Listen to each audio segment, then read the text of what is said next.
শ্রীলঙ্কা সফরের পুরো সিরিজে বাংলাদেশ দলের অধিনায়ক থাকবেন মুমিনুল হক।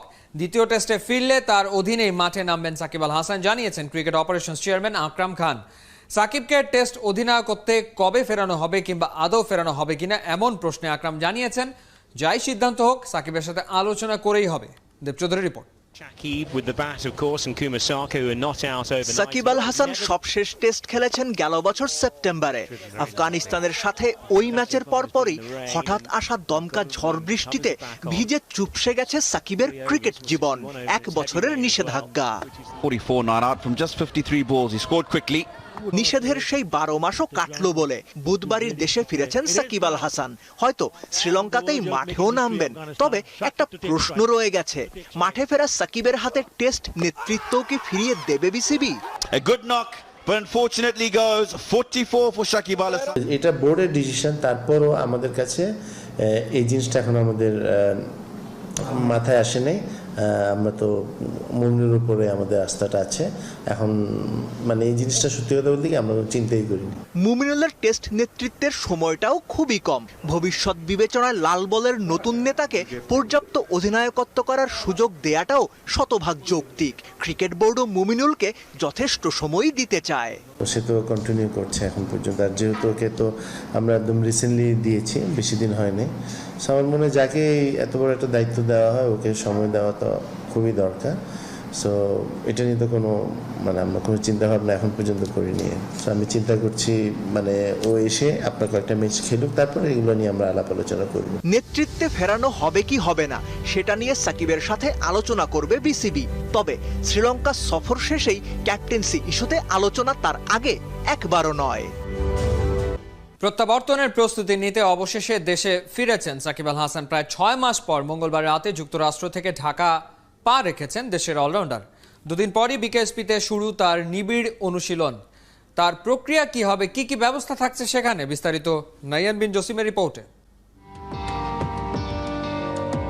আমি মনে করি আমার আজকের এখানে আসার পেছনে সব থেকে বড় অবদান বিকেএসপির, যেখানে আমি খেয়ে বড় হয়েছি, প্রতিদিন প্র্যাকটিস করেছি, কোচদের কাছ থেকে শিখেছি, টিচারদের কাছ থেকে শিখেছি, আমার ডিসিপ্লিন শিখেছি। যেই আঁতুর ঘর থেকে বিশ্ব তারকা বনে যাওয়া, নতুনের শুরুতে সেই পুরনোকেই তার বেছে নেয়া। সাকিব রাতের আঁধারে সবার আড়ালে দেশে ফিরেছেন আলোর খোঁজে, পুরনো ঠিকানায় নিজেকে আরো একবার গড়ে নিতে। 5 সেপ্টেম্বর সাকিব বিকেএসপি পৌঁছাবেন, যেখানে ভিআইপি মধুমতি গেস্ট হাউস পুরোপুরি প্রস্তুত তার তারকা ছাত্রকে নতুন করে বরণ করতে। অনুশীলন শুরুর আগেই দীর্ঘ বিরতিতে ফিটনেস কি পর্যায়ে আছে তার জন্য ব্যবস্থা রাখা হয়েছে টেস্টের। এরপর রানিং, যার জন্য বিকেএসপির অ্যাথলেটিক্স ট্র্যাক ব্যবহার করবেন সাকিব।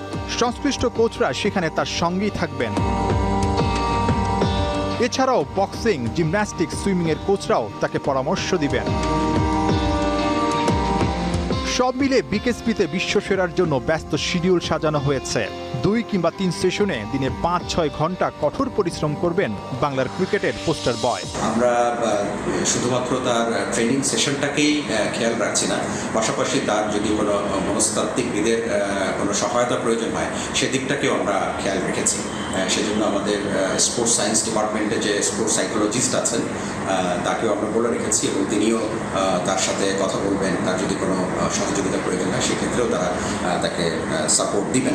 সাকিবের সঙ্গে কাজ করবেন তার সাবেক গুরু নাজমুল আবেদিন ফাহিম ও মোহাম্মদ সালাউদ্দিন। ব্যাট বলের অনুশীলন সারতে পারবেন ইনডোরে। মাঠ ব্যবহারের ব্যবস্থাও থাকছে। প্র্যাকটিসের জন্য যে জায়গাগুলো নির্ধারণ করা আছে সেখানে সে আলাদাভাবে প্র্যাকটিস করার সুযোগ পাবে।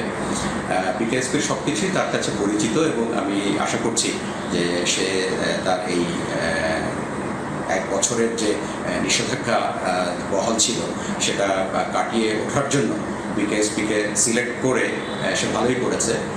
সে তার পুরাতন ঘরে ফেরত এসেছে, এবং আমরাও তাকে সেই মর্যাদা দিয়ে তার যে প্র্যাকটিস সেশনগুলো যাতে খুব ফ্রুটফুল হয় সেদিকে যথেষ্ট সজাগ দৃষ্টি রাখবো। আপাতত বনানীতে নিজের বাসাতেই আছেন সাকিব। যুক্তরাষ্ট্র থেকে কোভিড নেগেটিভ হয়ে ফ্লাইট ধরেছিলেন। আরও একটা টেস্টের রেজাল্ট হাতে পেলেই বিকেএসপির পথে রওনা হতে পারবেন। লিওনেল মেসি চলে যাচ্ছেন ম্যান সিটিতে নাকি থাকছেন বার্সেলোনাতে? বরাবরের মতো আজও ফুটবল বিশ্বের আলো কেড়েছে মেসির ট্রান্সফার গুঞ্জন। পেপ গার্দিওলার পরামর্শ, আরও 1 মৌসুম বার্সেলোনাতেই থাকা উচিত এলএম10-এর। অন্যদিকে ম্যান সিটির 700 মিলিয়ন ইউরোর প্যাকেজে নাকি মত দিয়েছেন মেসির ট্রান্সফার আপডেট কোহিনুর কণা রিপোর্টে। মেসি বার্সেলোনার নাটক যেন ক্রমেই রূপ নিচ্ছে মেগা সিরিয়ালে। উদ্বেগ উৎকণ্ঠায় কাটছে ফুটবল ভক্তদের সময়। সবার একটাই জানতে চাওয়া, মেসি কোথায় যাচ্ছেন, আর বার্সেলোনা মেসিকে ছাড়বে তো?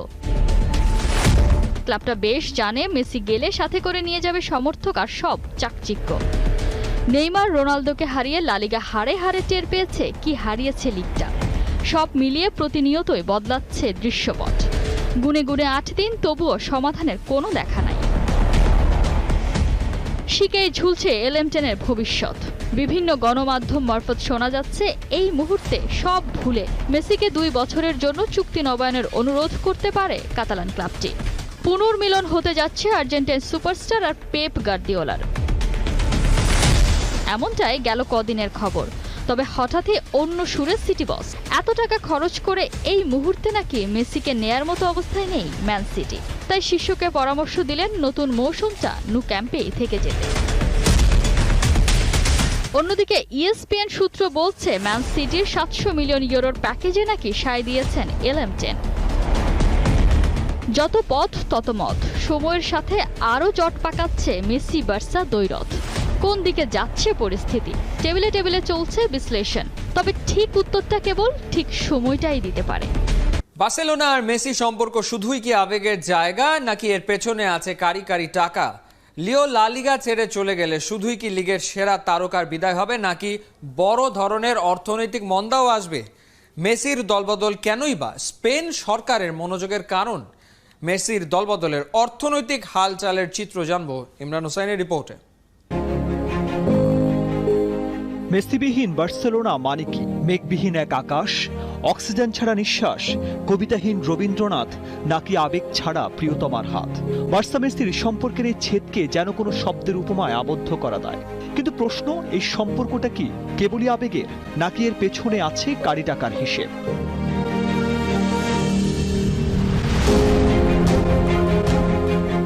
এটা তো নিশ্চিত, ফুটবলে বার্সেলোনা যদি হয় ব্র্যান্ড, তবে সেই ব্র্যান্ডের ব্র্যান্ড অ্যাম্বাসেডর লিওনেল মেসি, যার ফেস ভ্যালু কেবল বার্সেলোনা কিংবা লা লিগার জন্য নয়, গোটা স্পেনের জন্যই হয়ে আছে বিগ ফ্যাক্টর। শুধুমাত্র মেসির নামেই দুনিয়ার নামি দামি সব স্পন্সর যুক্ত হয়েছে বার্সেলোনার সাথে।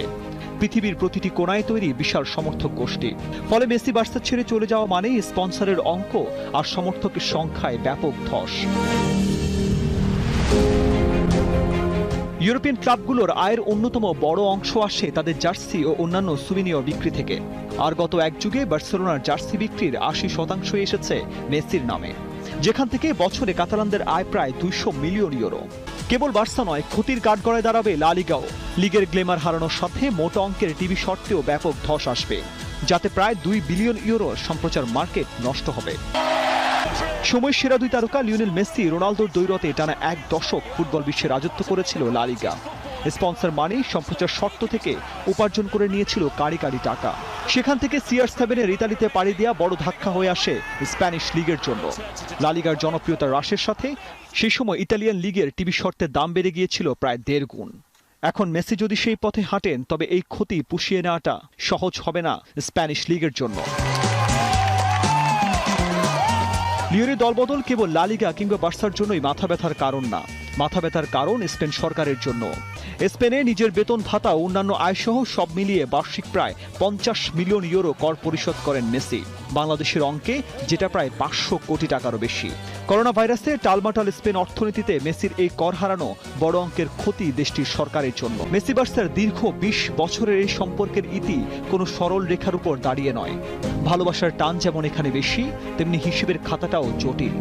এখন অপেক্ষা, এত সব কঠিন হিসেব শেষে সমাধানটা কোথায় গিয়ে দাঁড়ায় তা দেখা।